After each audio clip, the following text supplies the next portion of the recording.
Non, 5 points. 5 points. 5 points pour faire 50%. Ici, 2. Donc vous voyez, et ici 2. Bon, c'est faisable. Une seule élue au conseil municipal à Nice. C'est faisable. Excuse-moi. On peut avoir votre réponse? Je vous ai répondu. C'est facile.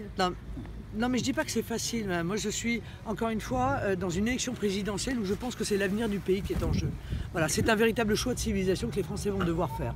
Alors, est-ce qu'ils veulent la submersion migratoire? Est-ce qu'ils veulent la disparition de la laïcité? Est-ce qu'ils veulent l'impunité? Est-ce qu'ils veulent que des centaines ou des milliers de voyous cassent, brûlent, attaquent les forces de l'ordre en toute impunité? Est-ce qu'ils veulent un pays qui est enchaîné, qui est livré au diktat de l'Union européenne? Est-ce qu'ils veulent continuer le chômage de masse? Est-ce qu'ils veulent continuer la suppression ou la disparition du système de protection sociale?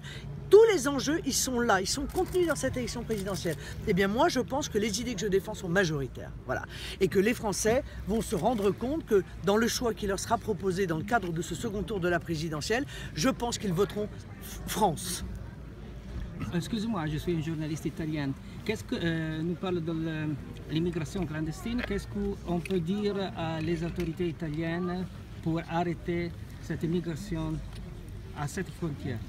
Mais écoutez, tant que les autorités italiennes seront à plat ventre devant les diktats de l'Union européenne, ils ne régleront pas le problème de l'immigration clandestine. Voilà ce que j'ai à leur dire.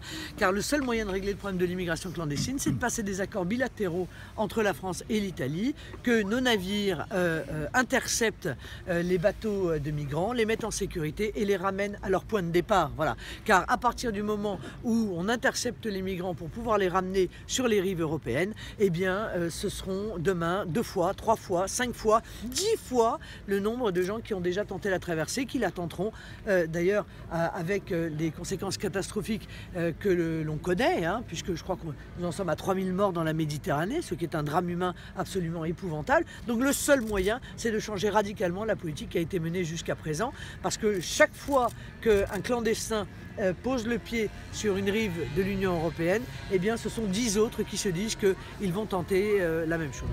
Il y a 5 ans, vous étiez en tête des sondages à la même époque. Finalement, vous